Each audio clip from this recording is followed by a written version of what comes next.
We're looking at being under construction as people and as a church, and we want to say, what is God building here?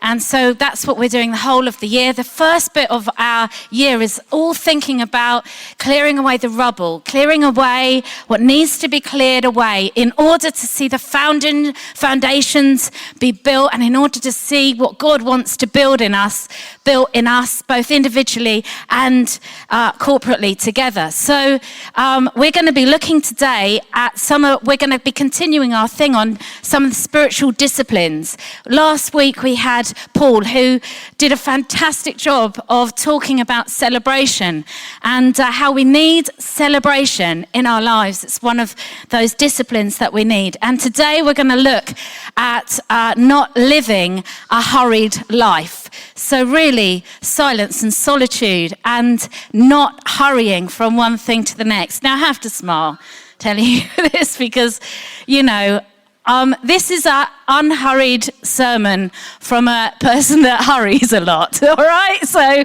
I'm learning as much as you today in what I'm talking about. I rush around and I'm hurrying around as much as anybody. In fact, I was doing this sermon last night, which I was thinking, this is not what you should be doing on an unhurried sermon, is it, the night before?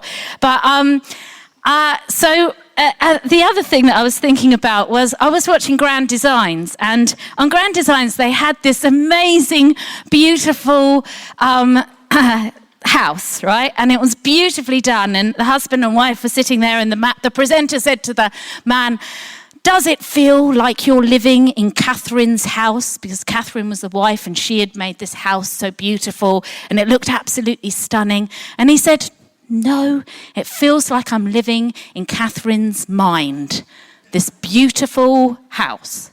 And I thought to myself, I wonder what it would be like to live in your mind, Becca. Because I don't think it would look like that, would it? This beautiful, amazing house with everything in its place. And that got me thinking, really, because I started to think, I wonder what does go on in my mind. Have you ever analysed that? Have you ever analysed what you actually think about day to day when you get up in the morning? Have you ever sat down and thought, oh yeah, I think this is what I do? Well, I started to think about it, right? I don't normally think about it, so I started to think about it.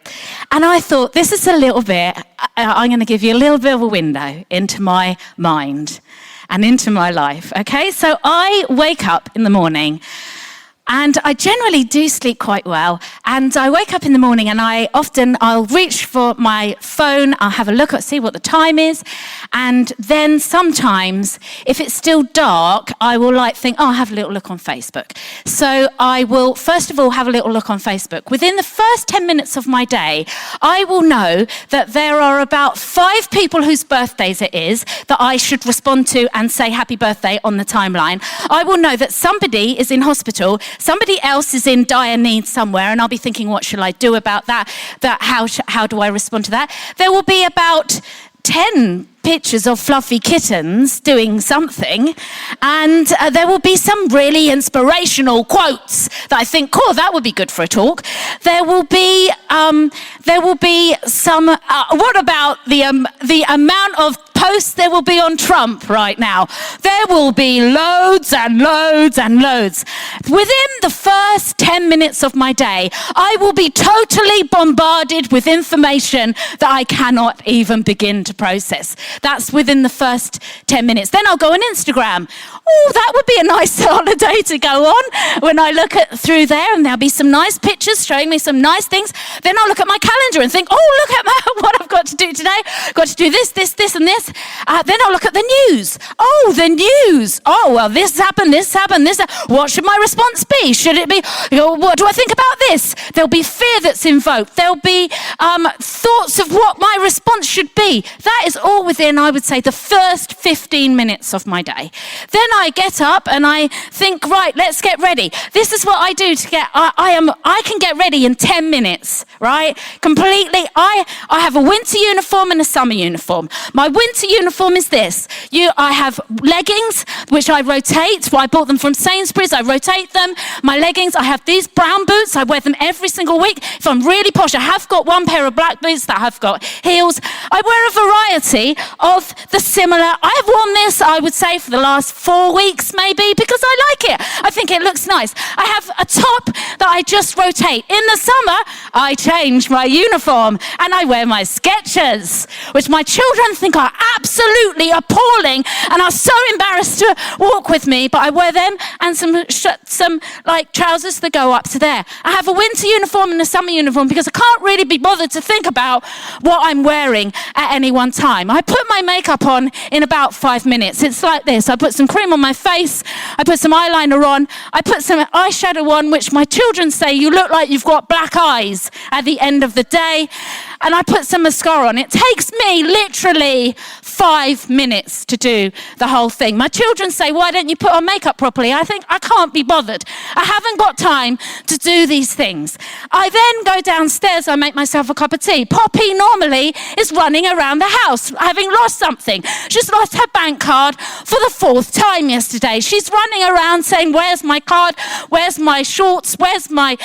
I don't know, and I get caught up with the where's my, and I start running around too, trying to find where it is, and I can't find it. She's gone out off without breakfast. I go out without breakfast.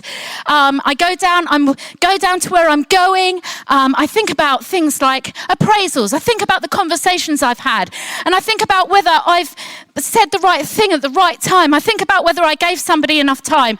I think about the emails, hundreds of emails that come through my email system every day. I think about which ones am I going to reply to first. I'm really good at replying to yes, great for an email. If you write me anything like that, you'll get a really quick email if I say yes, great, that's great.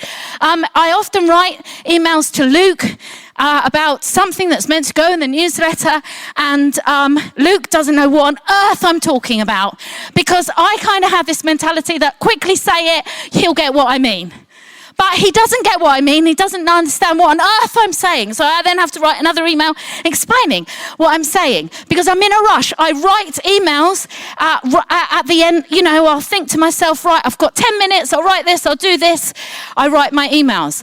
I go to meetings. I go to meetings about meetings. I go to prayer meetings. I go to meetings about school stuff. I go to meetings here. I go to meetings at Summerley.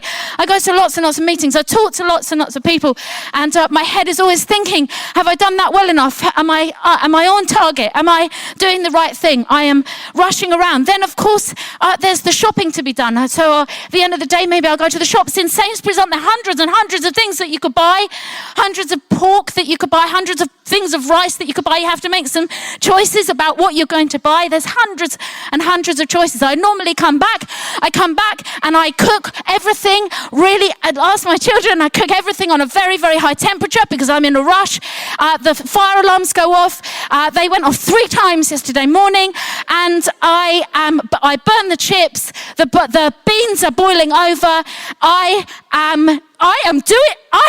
have got a lot of things that I'm trying to do all at the same time. I'm doing my emails at the same time. I'll have some worship music on. I am doing as much as I can, and then I'll tell you what else I'm awful at. I mean, this is just awful. I am so bad at washing. I have piles and piles and piles of washing, and I shrink everything that there is to, and sometimes I even start by not shrinking the thing, and I really try, and I put it on the radiator, and I don't put it in the tumble dryer. I really try, and then after 5 times of somebody wearing it, I put it in the tumble dryer by accident, and I shrink it. And when I'm doing ironing, I mean, Rosie cannot even watch me doing the ironing, because I'm like, I am on a mission with my ironing, and I am ironing creases into that shirt quicker than you could ever believe. And Tim comes down, and I say, can you take your shirts up, please? I've ironed them all here. And he says, is this ironed? Like this. He goes like that to me. Yes, it is ironed. Take it upstairs. I am in a rush ever such a lot of the time. I'll tell you some things that are good about me, because those are the bad things, weren't they? Some things that are good about me are this. I don't drive. Well, I do drive, but I don't have a car. I don't drive anywhere. I walk. And I walk everywhere, and especially since we've been down at Wickbourne, sometimes I walk to Wickbourne and back in a day quite often during the week. And this has been a lifesaver. Walking for me is an absolute lifesaver. As I walk, I have no distraction. I never would look at my phone. I would just walk and I just pray. I just pray and I process what God is saying to me.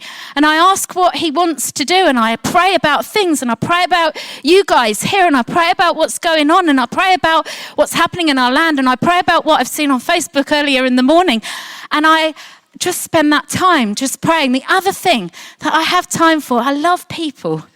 I love being with people. And I'll often get totally carried away and late for something else because I just love to spend time with people. So those are the two things. I'm not totally awful at this, but those are the two things that I love to do. So why do we hurry? Why? What is it that makes us hurry? Some of you may be more hurriers than others, but what makes us hurry? I'll tell you what makes us hurry and talk about being busy all the time. Firstly, it makes us feel important. It makes us feel like everybody needs me. Everybody wants me. I need to do this. I need to do that. I can't be wasting time here. I need to go here. It makes us feel a sense of importance about what we're doing. The second thing the second reason why we hurry and we hurry through life is that it stops us looking too closely at the state of our own hearts and at the state of our own relationships and the state of what's going on actually in our lives. I know for me, sometimes I would rather be busy than thinking about some of those really difficult things that have come up in me, that I think, oh, why did you react like that? Why did you respond like that? It's easier to be busy. When we go on holiday, everything is stripped back, and I just think about the washing and the cooking. And I do better at that time, but at washing and cooking. But often at that time too, you can see the holes in your family life. You can see the holes in your relationship at that point. You think, I haven't been spending time right here. I missed that. I didn't see that was going on because I've just been too busy. And so when we stop, it's frightening sometimes because we have to face us. We have to face ourselves, and that can be difficult. The other reason, the last reason why we hurry is because it stops us feeling lonely. And we don't like to feel lonely. None of us do. None of us like to feel on our own. And sometimes when we are on our own, we feel lonely and we'd rather be busy and rather be up to something and rather be doing something than have that feeling of loneliness. So those are some of the reasons why we do it. Some of the indicators of a hurried life are these. If you have a hurried life, you will be rushing around sometimes, first of all, with no reason. You just rush around because, you're just used to rushing around. When I had my children, I had 4 children that were very, very small. I learned to eat very, very fast because otherwise I never, ever got to eat. So I used to just chuck it. I just eat really, really fast. I've never learned really to stop eating fast because of that. Sometimes we just do everything fast. We eat fast. We do everything in a hurry. And that's one of the indicators of rushing around with no reason. Often when we're rushing around and we have got too much hurry in our lives, when we come back at the end of the day to the people that we love the most and we have invested the most in, often we are a little bit scratchy, a little bit edgy, a little bit snappy with them. We see things negatively. Everyone else in our day has had the best. They've had the best of us. But when we get home sometimes, we can be, because we've been hurrying around, because we've given all of our energy to other people and other things, sometimes we come back and we can be so, we can just be really scratchy with people, sharp in our words, sharp in the things that we're saying. If we notice that, then we know that there will be some too much hurry in our lives. The other thing that sometimes can happen if you're too hurried, then you're always saying to your children, let's race here, let's race there, let's race here. And you're always getting people to do things as fast as you can. The other indicator of a hurried life is that there's a loss of gratitude and wonder. If you have any loss of gratitude and wonder in your life, it's probably because you're too hurried. You're doing things, you're too busy. And we lose a sense of gratitude and wonder. And also the last thing is that we start to, when we're too hurried and we're too rushed, we start to have things that are, self-destructive escapes that happen in our lives. It might be that you come in and you start to drink. It might be just simply coming in and watching the telly for hours and hours on end. It might be social media, whatever it may be. We sometimes can start to engage in things that are self-destructive to ourselves because we're just too busy. I would say that anything that is interfering with your love to God and each other is too much. Anything that is interfering in those relationships is too much. So how do we do life then? How do we do life with all the pressures, all the things that go on? What did Jesus do? Don't you think it's absolutely beautiful? Jesus didn't hurry anywhere. If you read through the Gospels, he never hurried. He wasn't in a rush. Okay, Lazarus, his friend is dying, and it takes days to get there. Not because it just says he doesn't hurry to see his friend Lazarus. In fact, Lazarus' sisters are really cross with him about it. When it's Jairus' daughter, she's dying, and he goes and he heals the woman first with the issue of blood. He doesn't hurry. He does. It talks about in the Bible. Mark is just beautiful because Mark communicates his gospel in a really hurried way, all right? He talks about immediately, ever such a lot. It's almost like Mark cannot wait to tell you all about Jesus and all about what he did. He's even missed out the birth story in it all. He cannot wait to tell you. But Mark tells you all about the times where Jesus just went off by himself. He went off the mountain. He went off and was just by himself with God and never hurried. How can we follow Jesus? We all say that we follow Jesus. How can we follow him if he's going faster than us? I mean, that's the wrong thing. How can we follow him if we're going faster than him? We're following Jesus. We need to follow what he's doing. And that isn't, if we're rushing off down the road, rushing off here, rushing off there, then we're not following Jesus. Just as we finish, I was thinking of this. Do you ever think, I wish I could hear God louder? Anyone ever think that? I wish I could hear God louder.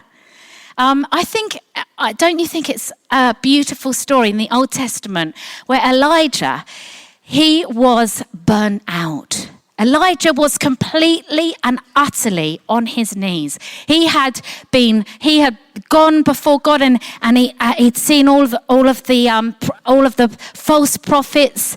He'd gone and prayed that there'd be fire, and there had been fire, and the false prophets were all after him. He was scared. He was burnt out. He was exhausted. He was terrified, and he ran to a cave.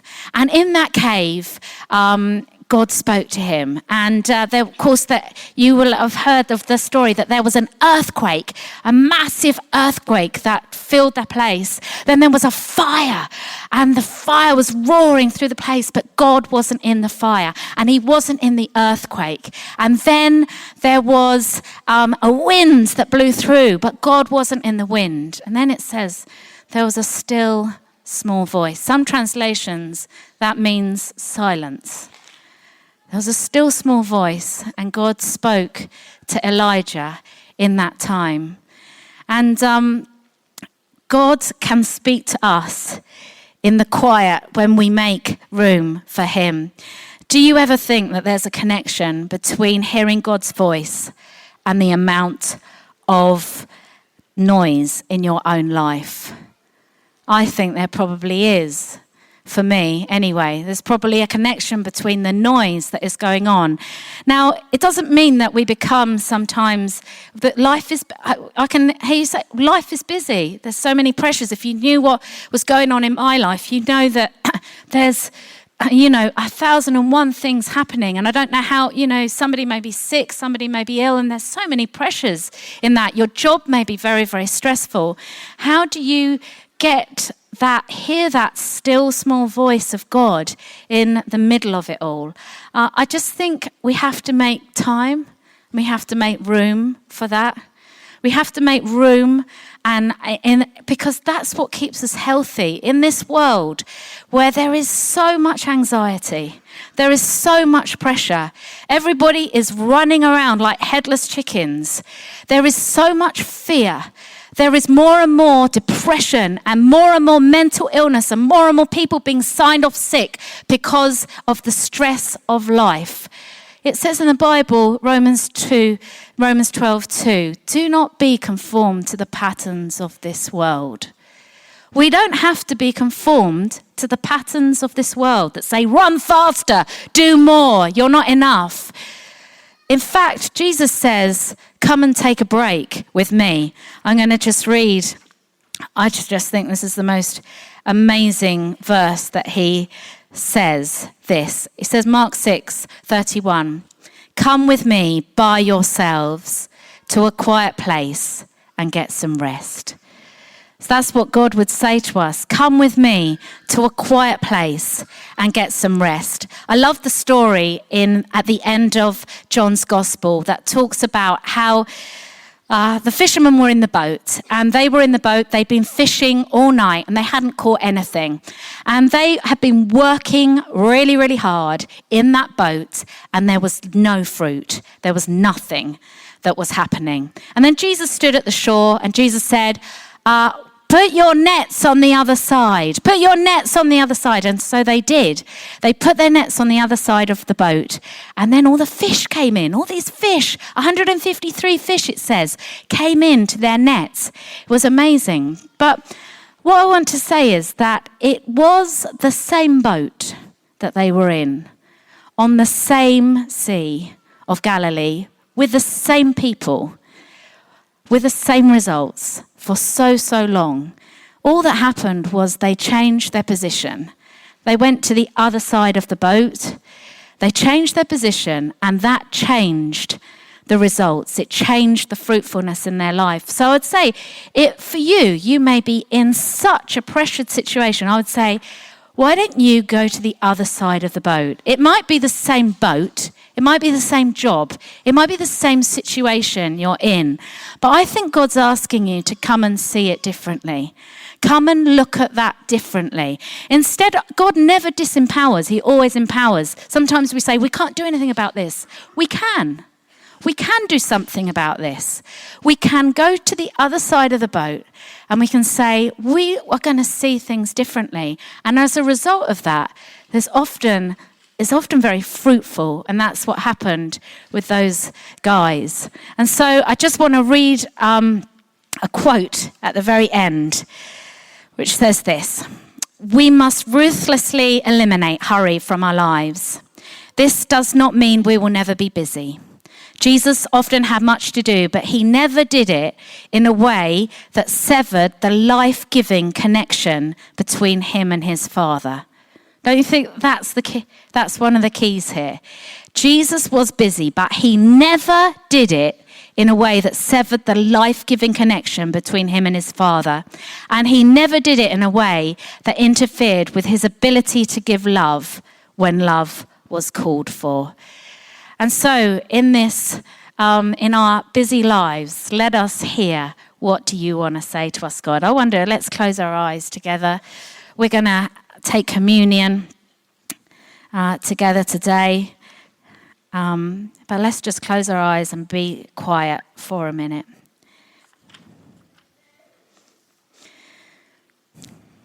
Psalm 46 says this: be still and know that I am God. In the Message it says, step out of the traffic take a long, loving look at me, your high God, above politics, above everything.